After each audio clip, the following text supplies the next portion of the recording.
जिसकी प्रज्ञा शुद्ध आत्मा में, परमात्मा में, ब्रह्म में प्रतिष्ठित है, उसको स्थित प्रज्ञ कहते हैं। केवल आत्मा में उसकी बुद्धि प्रतिष्ठित है ऐसा ही नहीं है, आगे और भी है कि उसके जीवन में संयम भी है और व्यवहार भी है। तो व्यवहार का मतलब लोग दूसरा लगा लेते हैं, बोले कुछ भी करो उसी का नाम व्यवहार है। तो कुछ तो कर ही रहे हैं, सभी लोग कर रहे हैं, तो फिर क्या हम लोग स्थित प्रज्ञ हो गए? नहीं, बुद्धि परमात्मा में स्थित हो और फिर जो करने योग्य व्यवहार है वो किया जाए, और करने योग्य जो व्यवहार नहीं है वो ना किया जाए, और ना करने में जोर न पड़े बुद्धि पे, सहज हो। माने धर्म में उसकी सहज प्रवृत्ति होती है, और जहां जोर लगा के किया जाता है तो अभी तो वो साधक है, अभी स्थित प्रज्ञ नहीं है। यही अंतर है। भगवान भाष्यकार लिखते हैं कि स्थित प्रज्ञ के जो धर्म और लक्षण बताए जाते हैं वो साधकों के लिए तो कर्तव्य रूप है, वैसे करने चाहिए, लेकिन स्थित प्रज्ञ के लिए कर्तव्य नहीं रहता है। जैसे सांस शरीर में चलती है तो उसमें कोई प्रयत्न नहीं होता है, अपने आप चलती है। इसी प्रकार से स्थित प्रज्ञ का जो व्यवहार है वो सहज रूप से धर्म रूप ही होता है, अधर्माचरण वो नहीं होता उसके। तो अब बुद्धि परमात्मा में क्यों स्थित नहीं होती? तो देखो, बुद्धि तो सबके पास है, लेकिन जैसे किसी चीज को घिसो तो घिसते घिसते वो रिफाइनमेंट उसमें आता जाता है, सूक्ष्मता उस बुद्धि की बढ़ती जाती है। तो बुद्धि की सूक्ष्मता भी होनी चाहिए और बुद्धि की पवित्रता भी होनी चाहिए। बुद्धि तो सूक्ष्म वैज्ञानिकों की बहुत है, लेकिन उनकी बुद्धि पवित्र नहीं है। अपने रहस्यों को पैसे के लिए बेच देते हैं, और भी दुनिया भर के जो सामान्य व्यक्ति काम करता है वो भी उनसे हो जाते हैं। तो बुद्धि का पवित्र होना और सूक्ष्म होना, ये दो बातें आवश्यक हैं। तो पवित्रता के लिए क्या चाहिए? वैराग्य चाहिए। तो यदाते मोह कलिलम, कल ये श्लोक हो चुका है कि जिस समय मनुष्य की बुद्धि इस मोह के दलदल से पार हो जाती है, निकल जाती है। मोह माने आप कल बता चुके हैं, मोह माने ये मत समझ लेना कि घर बार छोड़ देने का नाम मोह हमारा कट गया, या हम किसी के साथ रहते हैं तो हम उसके प्रति मोह हो गया। अरे कहीं ना कहीं तो रहोगे ही, किसी आश्रम में भी रहोगे नारायण, तो वहां भी मोह हो जाएगा अगर मोह करने की प्रवृत्ति है तो। और अगर मोह करने की प्रवृत्ति नहीं है तो आप कहीं भी रहो, आप स्वतंत्र हो। जो छूटता है उसे छूटने दो, जो छोड़ सकते हो उसे छोड़ दो, जो नहीं छोड़ सकते हो उसके लिए ग्लानि मत करो। सिर्फ धर्म का उल्लंघन नहीं होना चाहिए। तो यदाते मोह कलिलम, ये मोह कलिल कैसा है कि दलदल है, जितना आदमी इसमें से निकलना चाहता है उतना ही इसमें फंसता जाता है। तो इसमें से कैसे निकलें कि अपने अधिकार का त्याग करो और दूसरे के अधिकार की रक्षा करो। कल ये भी बात हो चुकी है। तो इससे क्या होगा कि हमारी जो पकड़ है वो ढीली हो जाएगी, और पकड़ ढीली होने ही का नाम मोह निवृत्ति की तरफ बढ़ना है। तो उससे क्या होगा कि निर्वेदम सदा गंता से निर्वेदम, उससे वैराग्य हो जाए। वैराग्य माने राग रहित स्थिति आपके चित्त की बन जाएगी। देखो, जिसके पंखों में गोंद लगा हुआ है, पंख में ही गोंद लगा हुआ है, तो वो चिड़िया तो जहां भी बैठेगी वहीं चिपक जाएगी।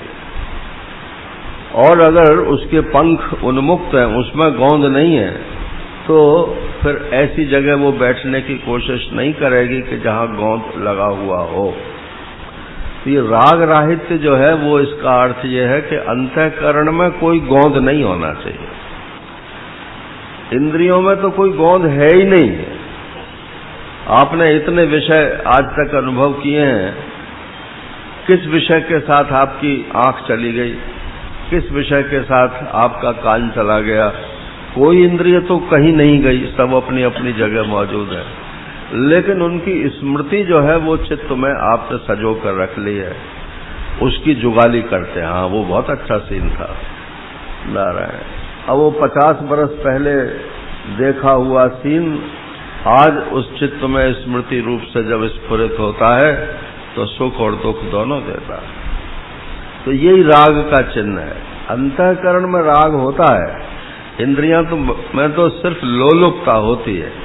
एक ही विषय का यदि आप सेवन बार बार करते हो तो फिर इंद्रिय अपने आप भी चलने लगती है। आंख को देखने की आदत पड़ गई तो अब देखना इधर को है, अब आदत पड़ी हुई है इधर को देखने की, तो ऐसे करके टेढ़ी आंख से उधर भी देख लगता है। तो वो जो आदत पड़ी हुई है वो गलत आदत है। इंद्रियों में सिर्फ लोलुपता माने हिलना होता है, उसमें राग जो होता है वो चित्त में होता है, अंतःकरण में होता है। तो वैराग्य कहाँ होगा, इंद्रियों में कि अंतःकरण में? अरे जहां राग होगा वहीं वैराग्य होगा। तो अंतःकरण में से राग निकालना है, उसमें जो चिपकन है, चिपकने की शक्ति है, योग्यता है, वो न रहने पा रहे। तो दृष्टानुश्रवक विषय वितृष्णस्य वैराग्यम वशीकार संज्ञा वैराग्यम, ये पतंजलि जी का सूत्र है। वो कहते हैं देखे हुए विषय में और सुने हुए विषय में, दुनिया दो ही रास्ते से हमारे भीतर घुसती है, एक आंख के द्वारा और एक कान के द्वारा। तो आंख का देखे हुए में सत्यत्व बुद्धि ज्यादा होती है, और कान से जो दुनिया प्रविष्ट होती है उससे आगे जाके हमारी कर्म में प्रवृत्ति हो जाती है। तो दृष्ट और अनुश्रविक माने जो सुने हुए हैं। आप स्वर्ग गए हो कि नरक में गए हो, कहाँ गए हो, बैकुंठ गए हो, कहीं गए हो? बोले भाई वो तो मर के जाएंगे, जिंदा तो नहीं गए ना, उनके बारे में अभी सुना है और सुन करके हमारी बुद्धि ललचाती है कि हम भी स्वर्ग में पहुंच जाए। तो ये जो ललचाना है इसी को राग बोलते हैं। तो ये राग चित्त में नहीं रहना चाहिए। दृष्ट और अनुश्रविक, देखे हुए में और सुने हुए में, श्रोतव्यस्य श्रुतस्य च, जो सुनने योग्य है माने अनुश्रविक है, और जो श्रुतस्य माने सुना हुआ है, देखा हुआ है, अर्थात ये सारा संसार जिसका आपने अनुभव किया है। इससे आपके चित्त में वैराग्य की स्थिति आ जाएगी। क्रमशः आती है, ऐसा मत समझ लेना कि आज ही सब कुछ हो जाएगा। क्रमशः आती है, और लोगों को तो जन्म जन्मांतर लग जाते हैं। आप इतने सारे लोग इतने दिनों से और लगातार सत्संग करते हैं, नारायण, ये एक जन्म के पुण्यों का फल नहीं होता है। जाने कितने जन्मों से आप लगे हुए हो और अब आकर के उसका परिपाक आप अनुभव कर रहे हो, और अभी करते रहेंगे, और इसी जीवन में भी हो सकता है, और नहीं है तो नारायण अगले जीवन में तो हो ही जाएगा। चिंता करने की कोई बात ही नहीं है, बस लगे रहना चाहिए।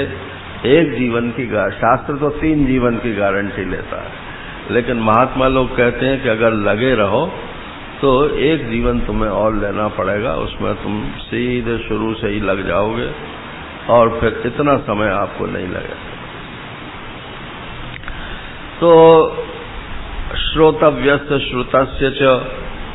अब दूसरा पक्ष क्या कहते हैं कि एक बाधा और है स्थित प्रज्ञ होने में। बुद्धि आत्मा में क्यों नहीं बैठती है?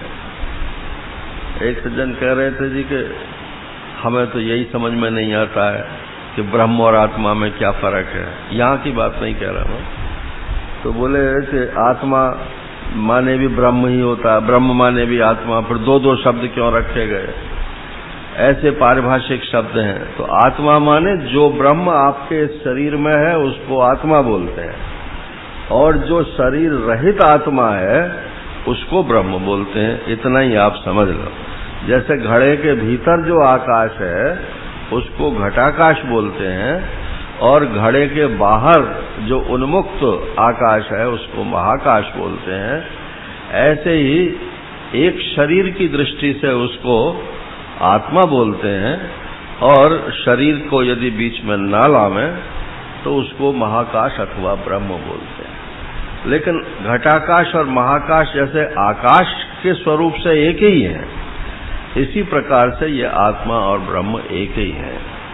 तो बुद्धि इतना सब कुछ समझती है, इतनी पैनी बुद्धि है। आजकल तो बहुत ही पैनी है, क्योंकि शुरू से ही बच्चे उनका एक्सपोजर जनरल नॉलेज का ज्यादा होता है। बुद्धि बहुत तेज है आजकल, लेकिन उसकी दिशा गलत हो गई। आत्मा तो भीतर रहता है नारायण, तो बुद्धि तो तब प्रतिष्ठित हो आत्मा में जब वो बाहर की ओर देखना बंद करे, भीतर की ओर चलना शुरू हो। और बाहर की ओर देखना कब बंद करेगी? जब वैराग्य होगा। बाहर की चीजें जब हमको नहीं चाहिए तो हम बाहर को क्यों देखेंगे? तो बोले भीतर भी तो कुछ नहीं दिखता है। बोले दिखेगा दिखेगा नारायण। हाँ, चल पड़ो। बोले जी कि डॉक्टर को बुला लाओ। अब उसे तो हार्ट अटैक हो गया था। उसने नौकर से कहा कि डॉक्टर को बुला लाओ। तो उसने नौकर ने कहा कि जी कहाँ जाऊं?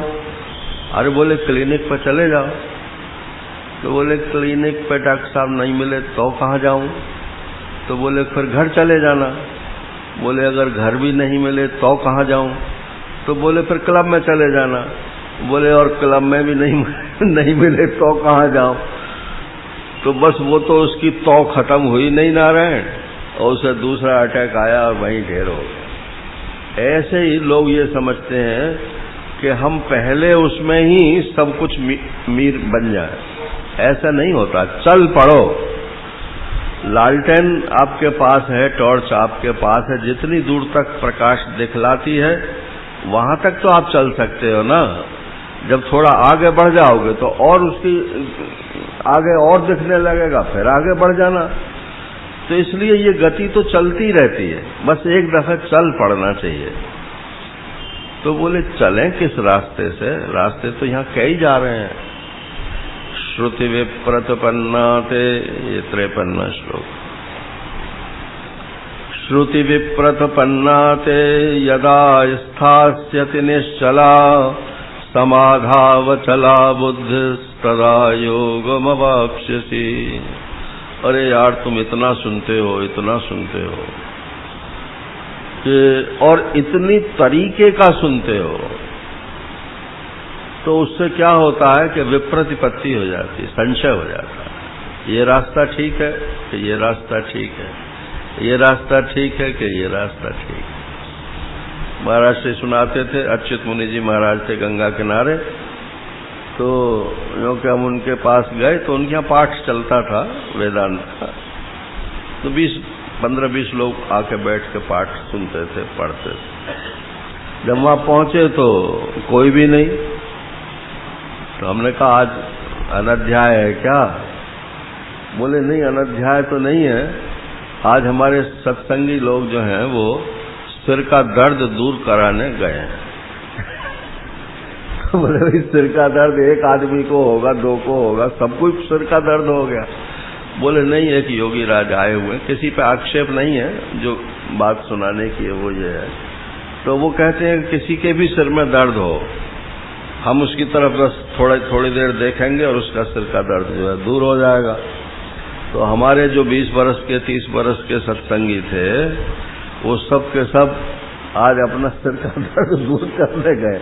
माने वेदांत मार्ग में जो 20 वर्ष से उनकी निष्ठा थी वो हिल गई, और एक चमत्कार के पीछे वो 20 वर्ष का संस्कार जो था वो धुल गया ना। इसी को बोलते हैं श्रुति विप्रतपन्ना। इतना सुना, इतना सुना, इतना सुना कि अब उसमें संशय हो गया। भाई बात तो वो भी ठीक कहते हैं, हाँ ठीक कहते हैं।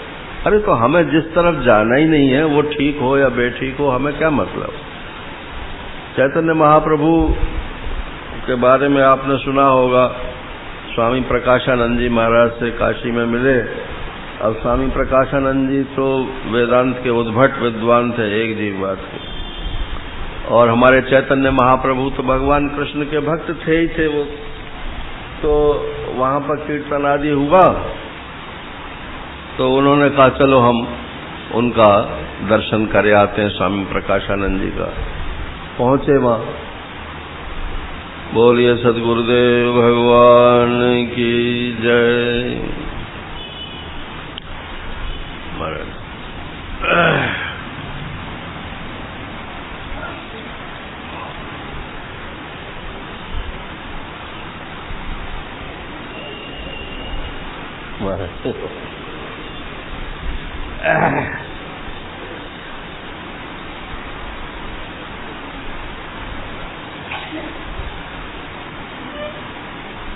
तो आपको मालूम होगा कि चैतन्य महाप्रभु बहुत बड़े न्यायाचार्य थे।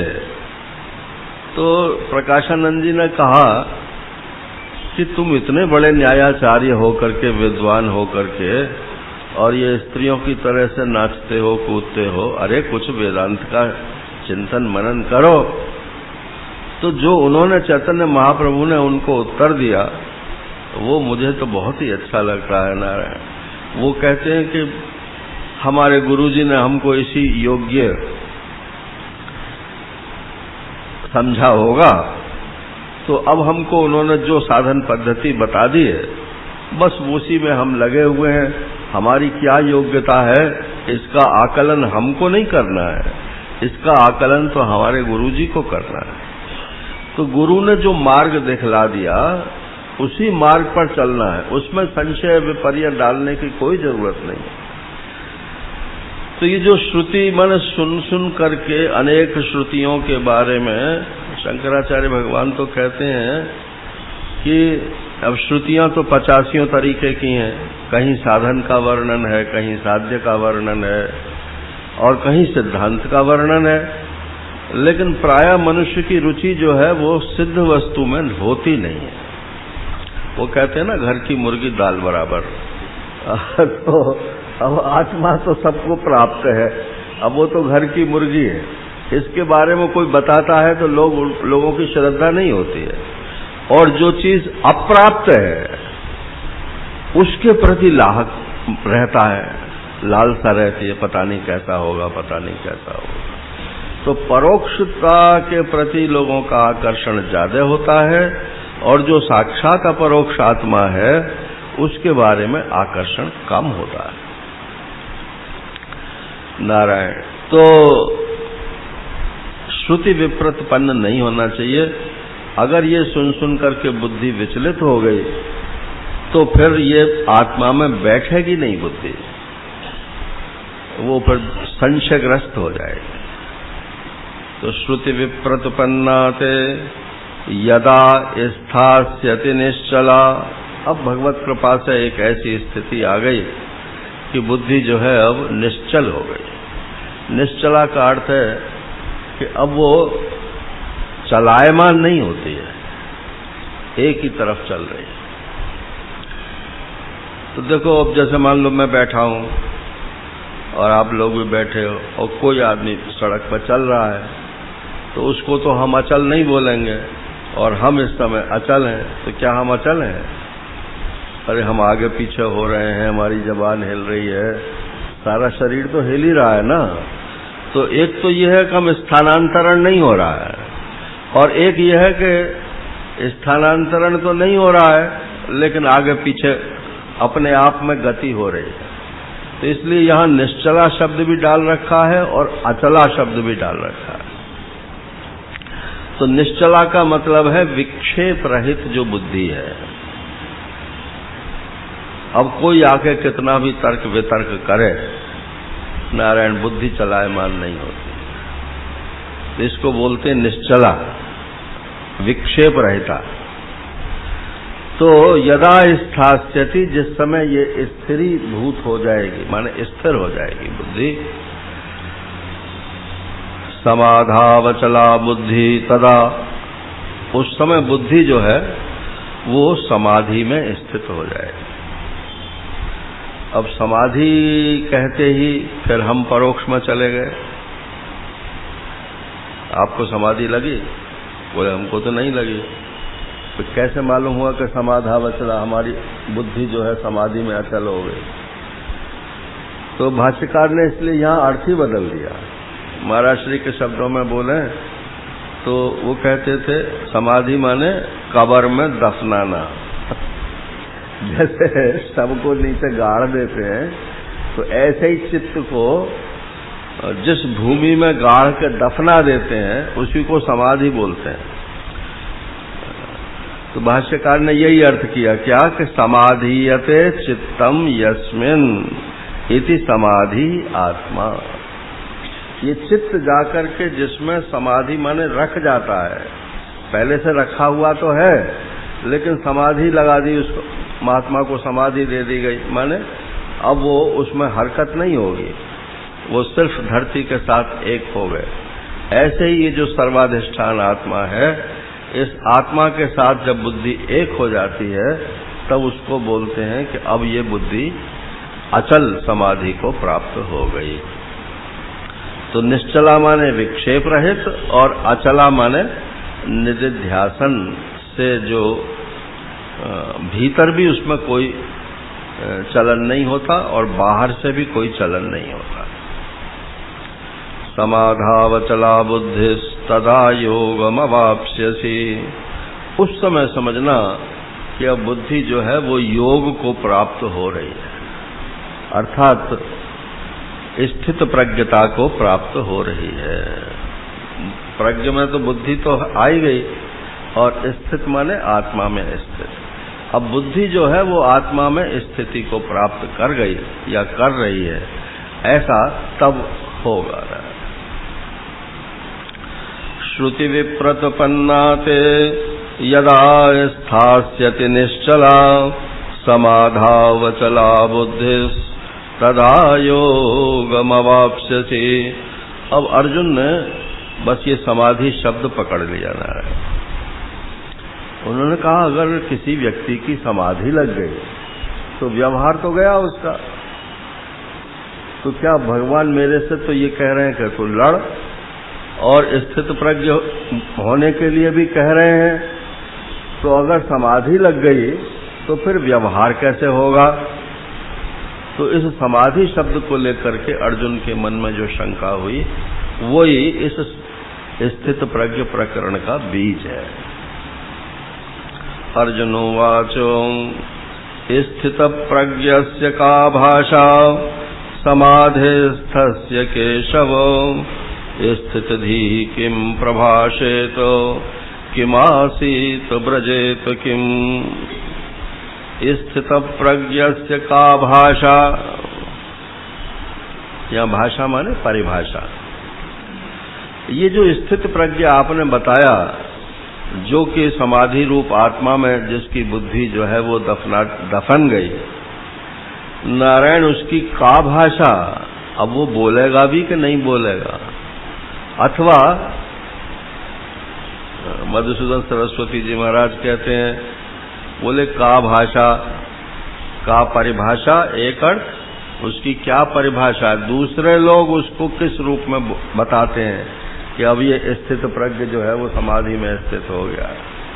और का भाषा ये व्यंग भी है नारायण, क्या बोलता है वो समाधि वाला?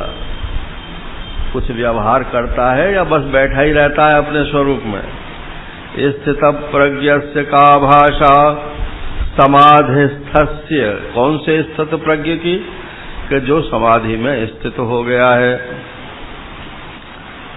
यहाँ भाष्यकार का जो शब्द है, वाक्य है, उसको आप जरा सुन लीजिए। स्थिता प्रतिष्ठिता अहम अस्मि परम ब्रह्म इति प्रज्ञा यस्य स स्थित प्रज्ञः। बोले कि मैं परम ब्रह्म परमात्मा ही हूँ, ऐसी जिसकी प्रज्ञा, बुद्धि का जो सूक्ष्म स्वरूप है, बुद्धि को घिसते जाओ 7 स्थितियां बुद्धि की मानते हैं। जैसे बुद्धि है, एक तो बुद्धि हमारे पास भी है, और एक बुद्धि जो है जिनको समाधि लगती है उनके पास भी है, एक बुद्धि तत्वज्ञानी महापुरुषों को भी है, एक बुद्धि भगवान के जो अवतार हैं अंशावतार उनमें भी होती है। सबके पास बुद्धि है, तो क्या सबकी बुद्धि एक ही है? बोले नहीं, इस बुद्धि के भेद होते हैं। जितनी जितनी बुद्धि अंतर्मुख होती जाती है उतना इसमें रिफाइनमेंट, सूक्ष्मता इसमें आती जाती है। बुद्धिर मनीषा और 7 इसके भेद हैं। मेधा, धृति, प्रज्ञा, शेमुषी, सती, ये इस प्रकार से ये जो इसके 7 पर्याय बताए हैं, ये असल में बुद्धि के 7 स्वरूप हैं सूक्ष्मता के। तो योग दर्शन ने कहा कि जिसकी बुद्धि, जिसकी प्रज्ञा जो है वो समाधि के में जाने की योग्य हो जाती है, उसको ऋतंभरा प्रज्ञा बोलते हैं। अब इसमें सत्य का आधान हो सकता है। नारायण। तो उस समाधि के योग्य जिसकी बुद्धि हो गई है, जो अपने को परम ब्रह्म परमात्मा अनुभव करता है। देखो, कहना अलग बात है, आप कहते फिरो कि मैं परम ब्रह्म हूँ, तो कहीं आगरे वागरे दाखिल करना पड़ेगा। बोले आपका क्या तारीफ है? हाँ जी, कि मैं तो ब्रह्म हूँ। हमारे एक सत्संगी महिला थी, तो इतनी जल्दी हो गई उन्हें कि वो ब्रह्म से नीचे ही न उतरे। वो पति से अलग लड़ाई हो उनकी, अब वो पति महोदय लड़ने आए हमारे साथ। बोले आपने इसको पागल बना दिया। मैंने काहे को पागल बना दिया भाई? जैसे और लोग आते हैं ऐसे ये भी आती है। अब इसको अगर ऐसा मेनिया हो गया तो मैं क्या करूं इसके लिए? ये कोई मेरी शिष्या तो है नहीं कि जो मैंने ऐसे सिखाया पढ़ाया हो। देखो, ये जनरल प्रवचन जो होते हैं ना, ये वातावरण को और संस्कार डालने के लिए होते हैं, और बाकी जो तत्वज्ञान आदि की प्रक्रिया है वो तो गुरु शिष्य परंपरा से प्राप्त होती है। चाहे शिष्य बिल्कुल मूर्ख हो, लेकिन यदि गुरु चाहे तो उसको तत्वज्ञान करा सकता है, यदि ऐसे गुरु उसको प्राप्त हो जाए। और आप कितने भी बड़े विद्वान क्यों ना हो, और यदि अभिमान है और किसी को गुरु नहीं बनाना चाहते नारायण, तो आपको तत्व ज्ञान नहीं हो सकता। ये तो अभिमान और ममता, ये दो ही जो है इसमें प्रतिबंध है। तो ममता ढीली होनी चाहिए और अभिमान नष्ट होना चाहिए, तभी ये प्राप्त होती है। तो मैं परब्रह्म हूं ऐसा भीतर अनुभव होना चाहिए। अच्छा, आप लोग भागवत सुनते हो, शुकदेव जी महाराज ने परीक्षित को अंतिम उपदेश किया,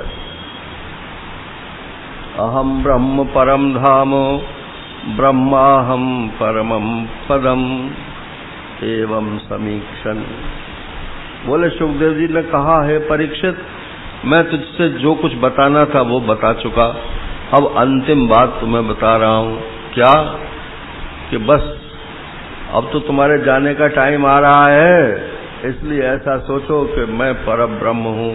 और शास्त्र में जिसको परब्रह्म कहा है वो इस आत्मा का ही नाम है, वो कोई दूसरी चीज नहीं है। इसलिए अपने को कृतकृत्य अनुभव करो। तो ये उन्होंने अंतिम उपदेश दिया। और वहां अगले तुरंत ही लिखा कि सुखदेव जी तो उपदेश करके चले गए।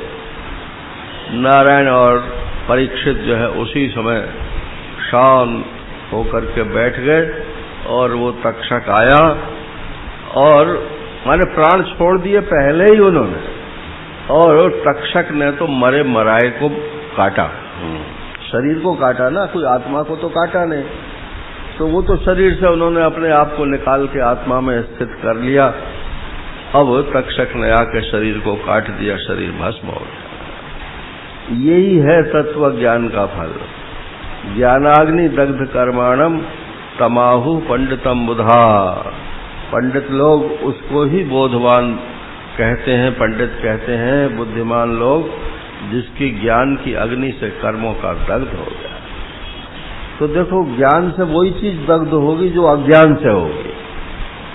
शरीर आग में जल सकता है क्योंकि ये पंचभूतों का बना हुआ है। अग्नि तो ऊपर है ना और पृथ्वी उसके बहुत बाद में है, तो इसलिए ये पृथ्वी जो है अपने कारण में चली जाएगी। लेकिन आत्मा तो कोई अग्नि से बना हुआ नहीं है, आत्मा से अग्नि उत्पन्न होती है, इसलिए अग्नि आत्मा को कैसे जला सकती है। तो अज्ञान से जो उसमें संस्कार पड़े हुए हैं, अज्ञान से जो हमने आपको दूसरा मान रखा है, बस वो अज्ञान ही ज्ञान के द्वारा नष्ट होता है। यही तत्व ज्ञान की महिमा है। तो अर्जुन ने कहा कि स्थित प्रज्ञ से का भाषा, भगवान जरा खोल के बताइए कि वो समाधि में भी है और स्थित प्रज्ञ भी है, तो उसकी परिभाषा क्या है, उसका लक्षण क्या है और उसका व्यवहार कैसा है।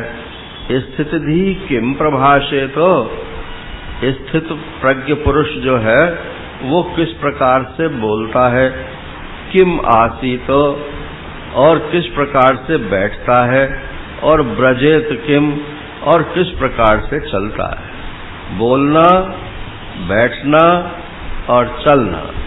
चलना स्थूल शरीर का हो गया, और नारायण बोलना जो है, ये वाग इंद्रिय जो है इसकी गिनती कर्मेंद्रिय में तो है ही है, लेकिन ये आधी ज्ञानेंद्रिय भी है, क्योंकि एक ही इंद्रिय में रसना भी रहती है और वाक कर्मेंद्रिय भी रहती है। तो ये यहाँ पूरे इंद्रियों का वाचक समझना चाहिए। आसीत, अंतःकरण उसका कहाँ बैठता है, क्या बोलता है, अर्थात उसका पूर्ण व्यवहार कैसा है, ये आप हमको खोल करके बताइए। और एक इसमें व्यंग भी है, और व्यंग क्या है कि स्थितिधि किम प्रभाषे, तो अरे स्थित प्रज्ञ है तो किम माने क्या भी तो होता है ना। बोले क्या वो बोलता है महाराज? महाराज श्री कहते थे कि लोग सोचते हैं कि ये तो तत्वज्ञानी हो गया, तो अब खाता क्यों है, पहनता क्यों है, सोता क्यों है, चलता क्यों है। अरे जो शरीर का व्यवहार है, प्रकृति से चालित जितना व्यवहार है, वो तो होता ही रहता है। और जो पुराने जन्मों से संस्कार आ रहे हैं, जिसको प्रारब्ध बोलते हैं नारायण, वो भी होता ही रहता है। ये तो हमारा अभिमान है कि हम समझते हैं कि हम कर रहे हैं। वृथा अभिमान, मिथ्या अभिमान है। करता हम इति मन्यते, मैं करता हूँ, ये तो अज्ञानी लोग ऐसा मानते हैं। तो जिसको तत्व ज्ञान हो जाता है, उसके जीवन में जो प्राकृत व्यवहार है वो भी होता रहता है नारायण, और जो प्रारब्ध जन्य व्यवहार है वो भी होता रहता है। वो तो बस जैसे दूसरों के व्यवहार को देखता है, ऐसे ही वो अपने शरीर के व्यवहार को भी देखता है नारायण। उसमें कोई फर्क नहीं होता है। और एक शरीर का जो साक्षी है, इस बात को भी आप ध्यान में रखना। उपदेश नहीं कर रहा हूं मैं, तो सिर्फ याद ही दिला रहा हूं। ये साक्षी जो है, जब हम कहते हैं ना साक्षी साक्षी, तो हम बुद्धि के ही एक कोने में बैठ करके साक्षी अपने को बोलने लगते हैं। बोले साक्षी कहाँ है? कि बुद्धि में बैठा हुआ, मैं देख रहा हूँ, साक्षी देख रहा है। अरे साक्षी एक बुद्धि के एक कोने में नहीं बैठता है, संपूर्ण सृष्टि का जो साक्षी है वही एक शरीर का भी साक्षी है। इसलिए जीव साक्षी और ईश साक्षी, ऐसा प्रक्रिया ग्रंथों में बोलते हैं कि जो जीव साक्षी है सोई ईश साक्षी है, जो ईश साक्षी है सोई जीव साक्षी है, और वही साक्षी ब्रह्म है नारायण। तो साक्षी तो एक ही है। तो मैं साक्षी हूं इतना कहने के साथ ही इन पांचों कोशों से आप निवृत्त हो जाते हैं और उस साक्षी में परिच्छिन्नता नहीं रहती। साक्षी तो परिच्छिन्नता का भी साक्षी होता है, इसलिए साक्षी अपरिच्छिन्न ब्रह्म है ना। तो ये उसके प्रश्न हो गए कि स्थित प्रज्ञ के क्या लक्षण हैं और उसका क्या व्यवहार है। अब यहां से ये प्रकरण बाकायदा चालू होता है, ये 55वें श्लोक। तो 72 है ना इसमें, तो 18 श्लोकों में भगवान ने इन सब प्रश्नों का उत्तर दिया है और बड़े विस्तार से दिया है। और आज के व्यस्त जीवन में इसकी जितनी ज्यादा उपयोगिता है उतनी और किसी प्रकरण की नहीं है। आपको मालूम ही है, महात्मा गांधी जी की प्रार्थना सभा में इनका नित्य पाठ होता ही था। विनोबा जी ने उसको आगे बढ़ाया, मगर अब वो तो परंपरा ही समाप्त हो गई। तो इस प्रकरण के श्लोकों को रोजाना पढ़ लेना चाहिए, और जिनको याद हो जाए उनकी तो बहुत ही अच्छी बात है, दोहरा लेना चाहिए। श्री भगवानुवाचो। अब बताते हैं कि स्थित प्रज्ञ का क्या लक्षण है। तो आज जितने श्लोकों का हम पाठ कर चुके हैं ना, 55 से लेकर के और 58 तक, ये 4 स्थित प्रज्ञ के लक्षण बताए। 55, एक 55, एक 56, एक 57, एक 58। 4 प्रकार के स्थित प्रज्ञों का लक्षण है। या तो ऐसा मानो, या ये चारों मिलाकर के स्थित प्रज्ञ के लक्षण बनते हैं, या ऐसा मानो। इसमें जो फर्क है वो ये है कि एक समाधि में स्थित है, एक थोड़ा समाधि से आगे अवधूति में स्थित है, एक थोड़ा उससे और आगे व्यवहार में स्थित है, और एक थोड़ा और उससे आगे इंद्रियों के संयम में स्थित है। ये 4 प्रकार के स्थित प्रज्ञों का वर्णन है। पहले इसका शब्दार्थ देख लीजिए। प्रजहाति यदा कामान सर्वान् पार्थ मनोगतान् आत्मन्येवात्मना तुष्टः स्थित प्रज्ञस्तदोच्यते। प्रजहाति यदा कामान। हमको याद है एक दफा महाराज श्री ने कहा, अच्छा कुछ सुनाओ। अब कुछ उस समय बस यही श्लोक याद आया, तो हमने इसको सुनाया। जब उस समय की बुद्धि जैसी थी तो बहुत 3-4 मिनट सुनाया, तो बोले ठीक है, अभी और विचार करना। अब नारायण उस समय से लेकर विचार ही करते रहे हैं। और शंकर भाष्य देखो, ये गीता में, गीता जो भी लोग पढ़ते हो, श्रवण के लिए शंकर भाष्य, माने यदि किसी से सुनना हो, गुरु मुख से यदि सुनना हो, तो शंकराचार्य भगवान ने जो भाष्य किया है उसके अनुसार श्रवण करना चाहिए। उसके लिए आपको जीटी रोड का रास्ता खुल जाता है। अब चलना बाकी है। इसके आगे चलेंगे कैसे कि अब आप मधुसूदनी भाष्य पढ़िए। स्वामी मधुसूदन सरस्वती जी की जो गूढ़ार्थ दीपिका है, वो मनन का रास्ता है। श्रवण के लिए शंकर भाष्य है और मनन के लिए मधुसूदन जी का भाष्य है। और जिनको निधिध्यासन की आवश्यकता है, माने दोहरावनी जिनको आवश्यक है, बोले सुन भी लिया, समझ में भी आ गया है, समझा भी देते हैं, लेकिन नारायण हृदय दशा नहीं आवे। तुलसीदास जी ने लिखा, समझाऊं समझावऊं, लेकिन हृदय दशा नहीं आवे। लेकिन जब कोई अपने ऊपर बात आके पड़ती है तो तुरंत बुद्धि विचलित हो जाती। तो इसका अर्थ है कि अभी विपर्य जो है, उल्टी बुद्धि की संभावना बनी हुई है, तो उसमें आप निधिध्यासन कीजिए। अब आपकी स्टेज निधिध्यासन की। उसके लिए स्वामी शंकरानंद जी महाराज की जो टीका है वो काम में आती है। महाराष्ट्री तो उसको निधिध्यासु टीकाकार बोलते हैं, माने निधिध्यासुओं के लिए वो उपयोगी टीका है। आजकल मिलती तो है, चौखंबा से मिलती है, वाराणसी का जो प्रकाशन है, लेकिन है वो पुराना। भोले बाबा जी महाराज ने उसकी हिंदी की हुई है, तो वो भी उसके साथ में है और मूल भी साथ में है। और मधुसूदन जी की भी हिंदी और संस्कृत दोनों मिलती हैं, वो भी चौखंबा से ही मिलती है। और शंकर भाष्य तो अपने गीता प्रेस की मिलती ही मिलती है। ये सस्ती भी है और सरल ढंग से भी लिखी गई। तो पहले इसका शब्दार्थ आज बता देता हूं और कल इसके गूढ़ार्थ में प्रवेश करेंगे। कहते हैं कि प्रजहाति माने प्रकर्षेण जहाति, एक विशेष प्रकार से छोड़ दो। जब ये छोड़ देता है मनुष्य विशेष प्रकार से, सर्वान कामान, सब कामनाओं को जिस समय एक विशेष प्रकार से छोड़ देता है, कौन सी कामनाओं को? कि मनोगतान, जो मन में आई हुई कामनाएं हैं उनको।